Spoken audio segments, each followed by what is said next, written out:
Hello, children. I am Kamakshi R. Nayak, your English teacher.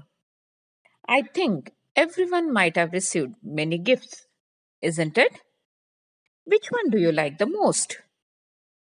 The one which is gifted by the loved ones and the most awaited ones. Now, we'll begin with the lesson called The Gift of Magi, written by O. Henry. O. Henry was the pen name of William Sidney Porter. He was born on 11th September 1862 in Greensboro, North Carolina, and he became famous for his short stories. He started the Rolling Stone, a humorous weekly, in 1887, and he was writing for Houston Post.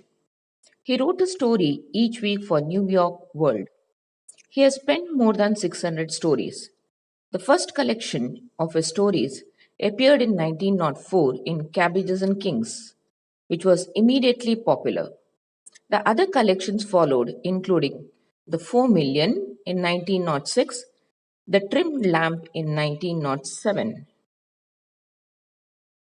The Gift of Magi is a story of a husband and wife who loved each other extremely and were eager to present gift to each other on the Christmas Eve.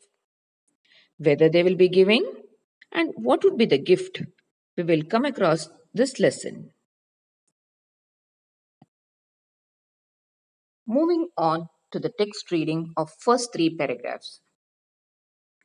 $1.87. That was all. And 60 cents of it was in pennies. Pennies saved one and two at a time by bulldozing the grocer and the vegetable man and the butcher until one's cheeks burned with the silent imputation of parsimony that such close dealing implied. 3 times Della counted it.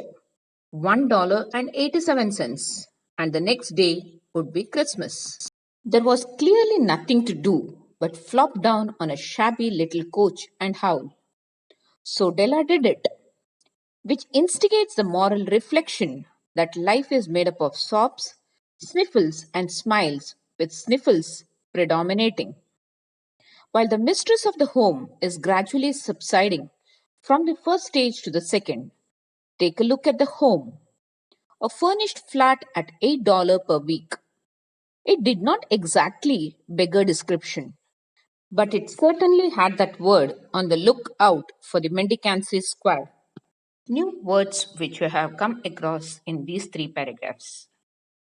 First one, imputation, which means giving a suggestion. Parsimony, extreme care in spending money. That is, be very, very careful while spending the money. Howl, a long, loud, emotional utterance. Next, sniffle, the act of breathing heavily through the nose. Last one, mendicancy, the state of being a beggar or like just being a beggar. Moving on to the explanation part.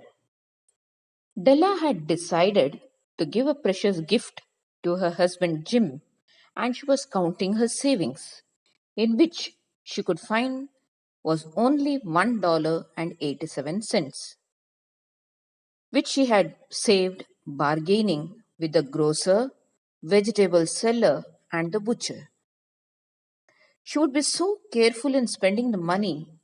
She counted again and again, but it would be the same. It was only $1.87. Worrying, she flops down on the worn out sofa with a long breath, thinking that life is filled with happiness and sorrows, in which sorrows will have a greater weight.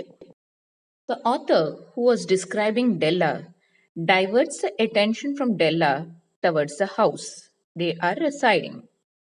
A furnished flat at $8 per week, which indicates that the house was in such a condition that was fit for a beggar to live in. Next two paragraphs. In the vestibule below was a letter box into which no letter would go and an electric button from which no mortal finger could coax a ring.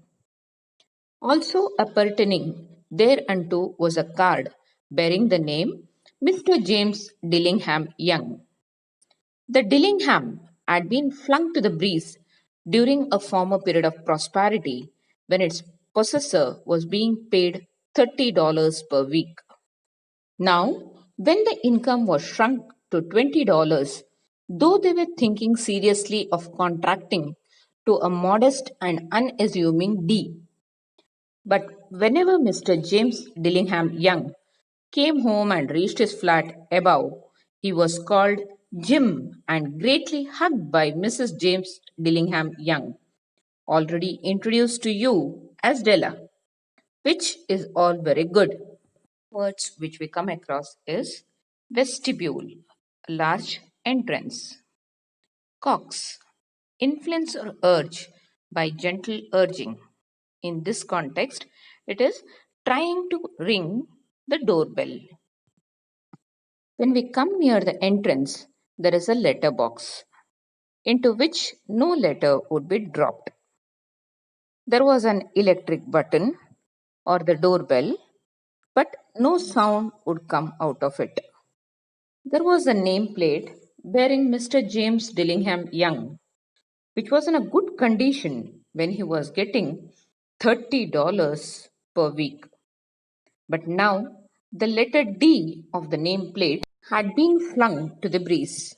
He was not able to get it repaired as it as his income had been reduced to $20 per week.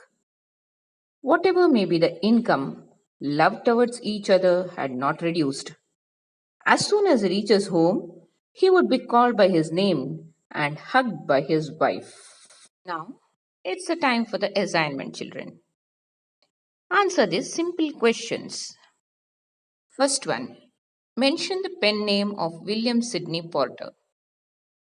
Second one, what was the amount saved by Della? Third, what do you mean by the word parsimony? Dear students, please read these 5 paragraphs with the help of your textbook covered today and complete your assignment. Thank you.